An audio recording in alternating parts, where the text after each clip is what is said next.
Bro, there's so many pictures of you in outfits that I'm like, bro. I used to wear 4X sweats, man. Somebody was like, man, AI still dressing like he in the 90s. You know what I'm saying? And you were like, I already cut it down. Yeah, I dumped down, man.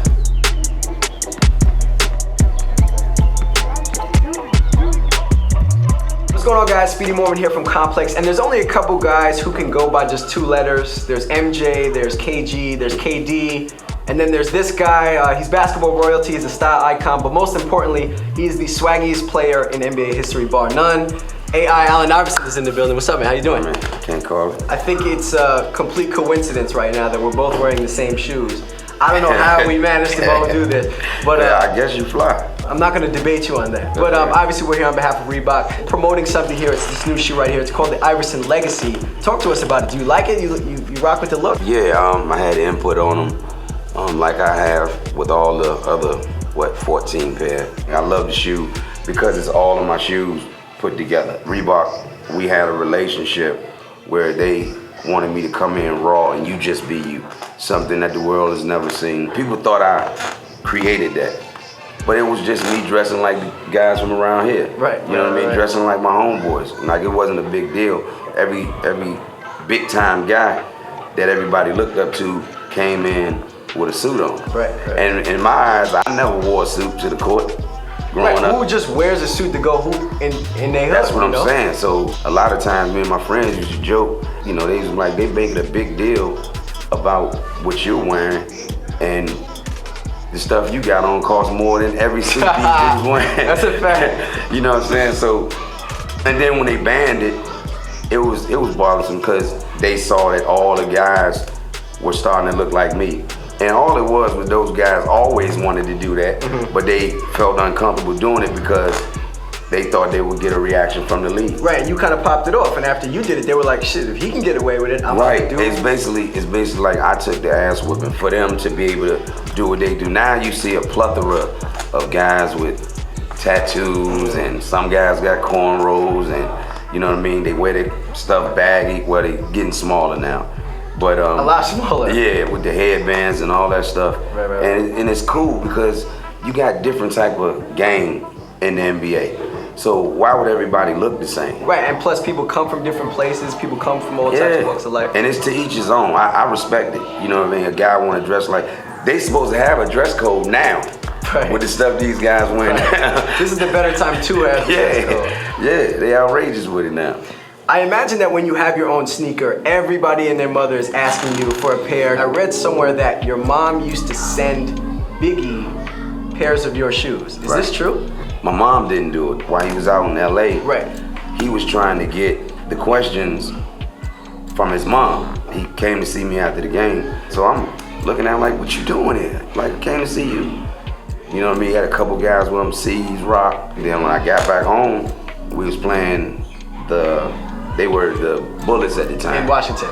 Yes. And my mom came from Virginia. She woke me up like 4 o'clock in the morning and said, baby, your man dead.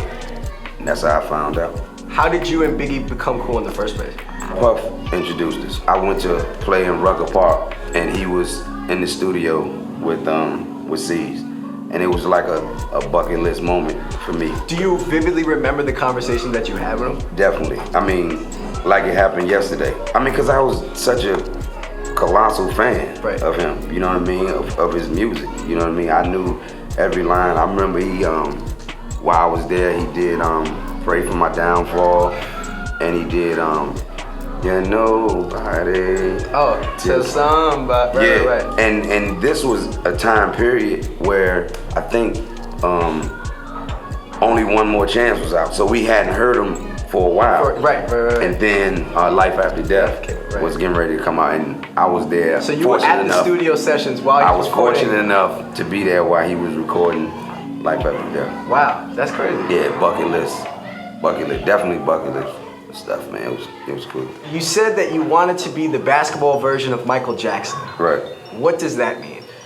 That means, first of all, you're the best. That means your style is yours. That means all the girls rock with you.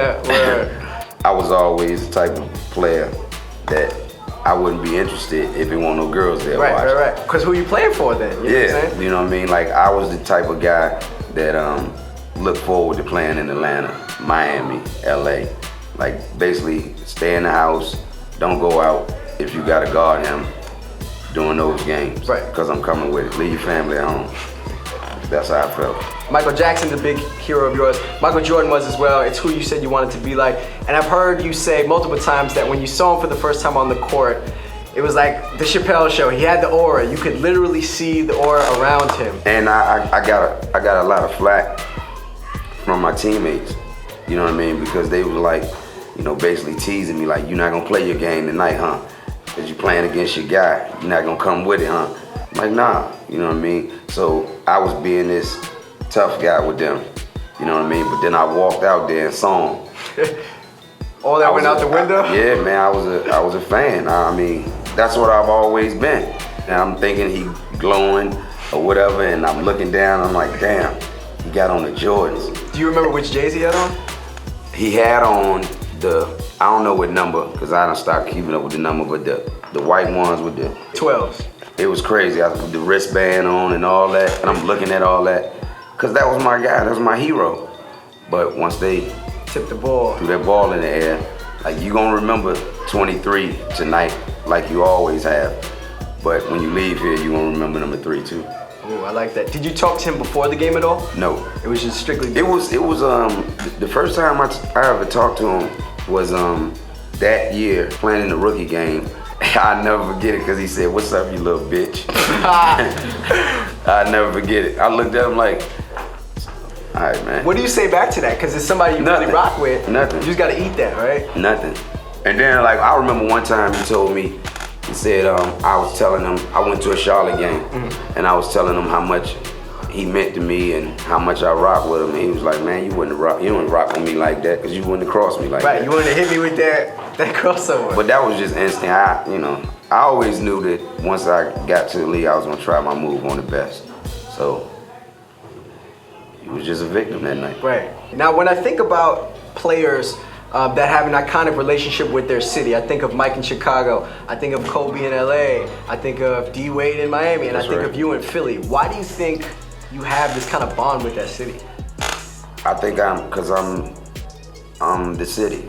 There's a lot of guys in the league, they're around the people, the suits on and the earpieces in, and the person to see them, oh, there goes such and such, and would be scared to, but I'm so different. I'm approachable. For some reason, I don't even know, like sometimes I be dumbfounded by it. I'm like, why do people feel like they can just walk up on me all the time? But they feel just like I feel about them. I'm you. I'm just an NBA basketball player. I come from where you come from. You know what I mean? I'm a blue collar dude. I go out there and I go hard every night.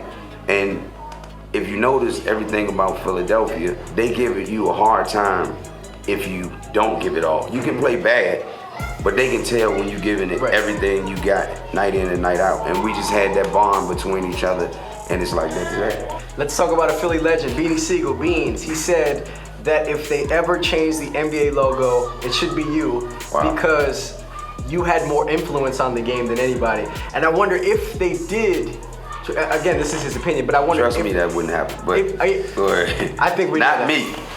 But if Mike. they did, if they did, what would that logo look like? Would it be you hitting somebody? See, I always like, everybody always showing me driving or crossing somebody or something like that, but I don't never see too many of all the dunks that I had. Right. You know what I mean? All of the crazy dunks that I had, especially at my height and all that. Like, people do pictures of me crossing somebody or...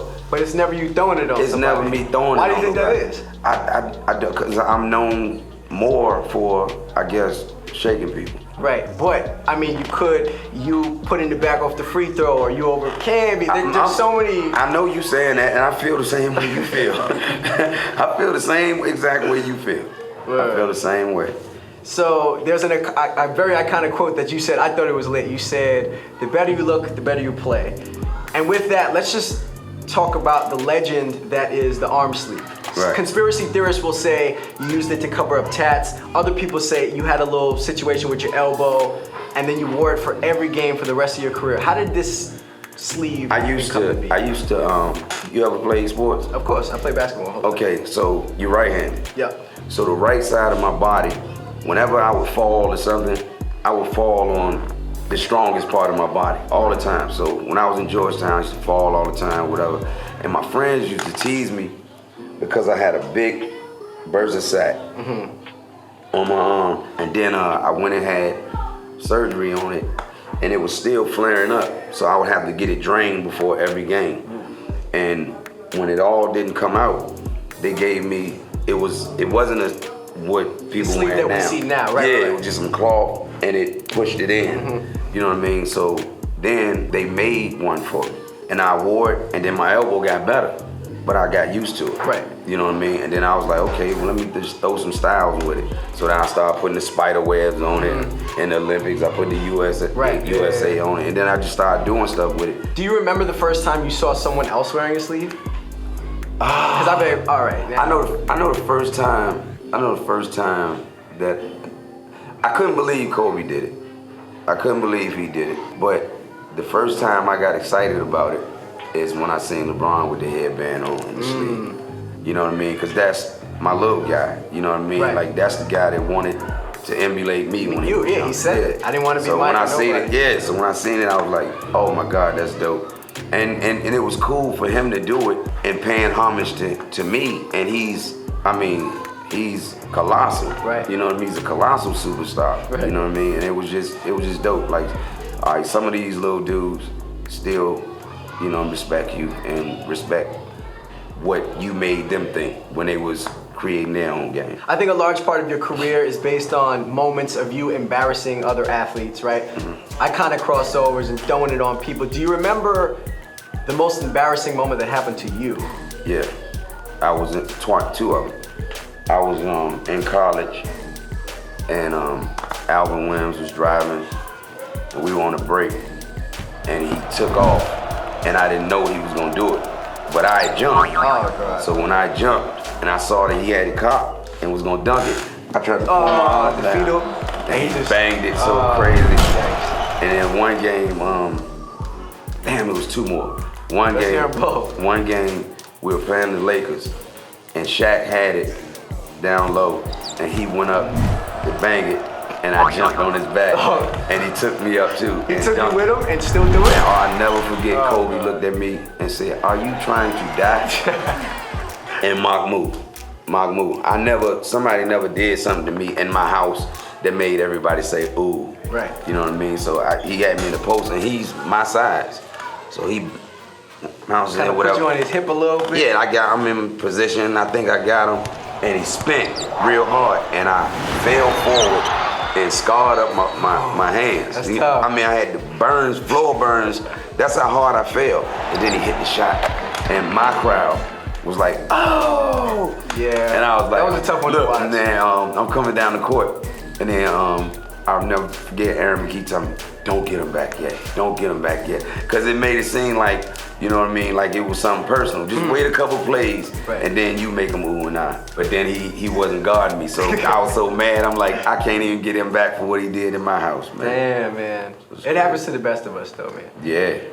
So someone asked Kobe his favorite AI memory, and he said his favorite AI memory was when you dropped 40-something on him. He went back to the bus after the game and thought to himself, I need to be a better defender. And then he said after that, he just practiced his defense and became one of the best defenders of all time. Is that your favorite Kobe story as well? You dropping 40 on his head, or do you have something else? No, man, we was playing them when I was in Denver. And Kenyon started guarding, and Kenyon was saying to him like, and he wasn't doing anything.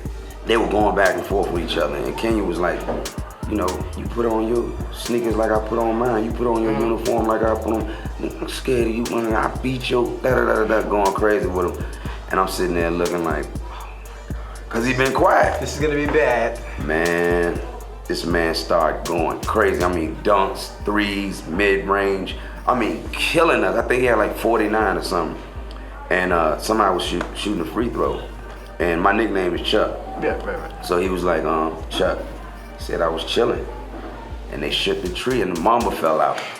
And I was like, shh. Don't poke the bear. Yeah, you know? man, leave him alone. And that was like my fondest moment when it came to him. When you watch the game now, are you able to kind of point out where your influence is? Like, can you see a game and be like, okay, I can tell that that's my move right there? No, I can see it all. Because you know when something worked. Like, I used to copy people because it worked. Right. You know what I mean? Like, I wanted to jump like Mike. I wanted to shoot like Bird. I wanted to pass like Magic. I wanted to be fast like Isaiah. I wanted to rebound like Shaq. And I wanted to take all of that and implement it in my game at 6 foot tall, 165 pounds. You did your best at it, though. That's what I tried to do. Emulate guys. I mean, who don't take stuff from people? Right. You know what I mean? Why wouldn't you? Especially if you looked at them as heroes and they were great to you. Of some sort, right? Yeah, definitely. Word. You can bite in basketball. It's okay. Yeah. It's okay. I think it's got to be a funny moment for you when you see young kids that are obviously were not alive when you were playing, run up to you and be like, oh, Allen Iverson. That's crazy. And it's got to be weird. And I imagine that they know you because of YouTube. Yes. Do you ever go to YouTube and look at your own stuff? Yes. All the time. Like, how often are we talking though? I don't know, like I'll be chilling. My phone, I'm a YouTube head, man. Like, I go through YouTube all the time. I be by myself and like I wouldn't do it around nobody. Right. You be in the crib, I used to be like, Yeah, by myself. Yeah, like Allen Iverson versus Lakers. Or my kids cause my 3 youngest kids didn't grow up off of that. My 2 oldest, they saw it. They went through the hoopla and all of that old stuff. Same ones I used to have on the podium. But my little kids, we'd be in the mall or something, and my 9-year-old, Dad, she wanna take a picture with you. Daddy, he wanna take a picture with you. Like, they still get thrills off. Right. Cause they weren't there. So my son, and especially cause my 9-year-old, she played. Mm-hmm. So I would show her my stuff and the response. I mean, that feeling right there is like no other. You know what I mean? For her to big up her daddy. You know what I mean? She didn't know her daddy was, you know what I mean? So, yeah, I do it. And then the kids run off and then you stay looking a little longer. Then you start No, their attention span is not that long. So they'll see a couple plays and then she'll get up and go do the stuff that she do. She want to play her PS4. And my second oldest little girl, she's just makeup all day. Like, why did you paint your face like that? We're not going nowhere. Like, every time I wake up in the morning, I look, and before she go to school, she in the mirror rapping, and then when she finish, she got a piece, and then go to school. Like, she do it every morning. Like, I got my 3 girls, but 2 girls, my oldest, my 24-year-old, and my 13-year-old are girls, and my baby is all tomboy. All right. I feel like your career, you kind of felt like a lone wolf of sorts, right? You were like fighting. Obviously, you had a team, but it was you. And now it's super normalized to have, 3, 4, 5 superstars on the same team. Is this something you would even have wanted, or would you kind of prefer to just, you have that killer mentality for yourself? Okay, listen to who I am. The way, the cloth that I was cut from, and my mentality, my thinking was, okay, I'm the superstar. I'm the franchise player. Okay, I got teammates. When you look at it, all 11 other guys are NBA players. As well, right. So when you call this guy the 12th man on the bench, when you call him a bum, he can go outside right there and they can play 5-on-5. He'll bust everybody's ass. Kill. And the way I thought was, I'm playing, for the first time in my life, I'm playing with 4 other pros. Mm-hmm. You know what I'm saying? So, and then you be around them, you see what they can do. So my tenure in Philadelphia, I think I had an All-Star one time. That was Dikembe after the All-Star break. You know what I mean? But that was the first time. And I always never imagined or even thought about, man, I want to play with this person. I want to play with that person. It wasn't even a thing at that point. Because once you think, why would you think like that if it's not even going to happen? I want to play with these guys that I play with. You know what I mean? We had at one point when we went to the finals, we had the toughest, I thought we were the toughest team in the league. The Lakers were a better team. Mm-hmm. They were more talented. Right. But they put me in a position what Coach did, and my teammates would tell me, you go out here and do what you do on offense, and we'll make up for all the flaws that you have. And that's what they did. They played all the defense. They got me open and all of those stuff. We were just a team. I'm curious to know, when you watch the game today, who's someone who you'd like to line up against? Somebody who you'd like to put 40? Against? Yeah, somebody who you'd like to put 40 on their head. Everybody. I always wanted to play in a game with Michael Jordan, but we played different positions. Right. So it wasn't a matchup like that. But I always approached every game the same way, because the guy that you think is a bum will have his career game because he's playing against you. Let's talk about your Hall of Fame speech. You thanked some icons. You thanked Biggie, Fab, Mace, Jadakiss. Why'd you thank these guys? Just being my theme music. I left out some guys too. I was nervous as hell during that speech. I know, you said it. The way she did it, she put it on a teleprompter. iPad. I was so nervous, I was hitting, and they were going down skipping too far. lines. Yeah, they were skipping. You know what I mean? So I missed out some people. I had to hear it from some rappers. That's my guys. Like who? And singers. I ain't doing that. 9 out of those 10 guys were New York guys, and I'm from New York. Like Biggie, Fab. I don't even think I said Pop. You did say Pop. Okay. You did. Mostly I listened to before the game in the locker room, and on the way it was Michael Jackson. Okay. Mostly. And you never got a chance to meet him? Never. I don't think I wanted to. Why not? I might have been one of those guys on da-na-na. You know what I mean? Allen Iverson saw Michael Jackson and fell out. You think he would have that glowing aura around him like it might have Michael been worse. Jordan? It might have been worse. Like that was my dude. Like I used to be almost ready to pass out just watching him in a video. For sure. Now, before we get out of here, I want to show you a couple pictures of you. I said earlier in the intro that you're a style icon. And I just want to show you two, and I want to know, tell me what you can about these pictures, the outfit, the context, where you were, what's going on. Do you remember this fit right All-star. God damn, them clothes big. Would you wear this fit today? No, man. I used to wear 4X sweats, man. I used to always go to Big and Tall after practice. And you were shopping at Big and Tall? Yeah, and I used to buy all the stuff. And the big men on my team used to get mad, because I used to go in there and buy up all the big stuff. By their sizes. And there wouldn't be nothing in there for them. Sean McDonald, it's time to go. Sean McDonald. That's how you know we're in the Boys and Girls Club. Yeah, you know? damn right. Sean McDonald, you better get your ass out of here. That's right. All right, so take me through this photo here. This iconic blue fur jacket. Where did you get, why did you purchase this? Where did you? You know what's crazy? My man, may he rest in peace, he died of cancer. I left that jacket over his crib, and I was going through Instagram, and I saw him, and he had the jacket on. He was rocking it?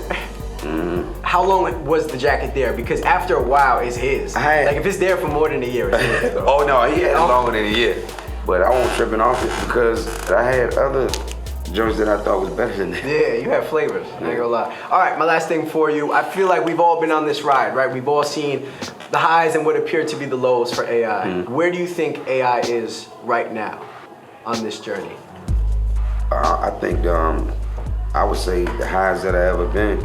I did love playing basketball, but everything that come with it, dealing with the media and the traveling and not being with my kids, and not being with my girl, you know what I mean? All of that, you know what I mean? I think, just the lifestyle got me in trouble with somebody that I had been with, over a decade. Mm-hmm. You know what I mean? But now that relationship is a lot better. I get a chance to do a whole bunch of things with my kids that I never was able to do, playing basketball. I think that was a chapter in my life. You know what I mean? My dad always told me, what you want to do? You want to go do the same thing you've been doing? Then when are you going to settle down? When are you going to get right and be the family man that you're supposed to be? How many more cars do you want, man? How many more chains do you want? How many more rings? How many more watches? You know what I mean? And it made sense to me. So I would say being in a good mind state and being comfortable and not having to worry about carrying a franchise on my shoulder and the criticism night in and night out, and even the praise, and even all the, the hoopla when it comes from going from city to city. I think this is it right now. You know what I mean? Coming home and inspiring people, and that's what I like. That's what I did. All right, AI, appreciate you. Thank you for your time, brother.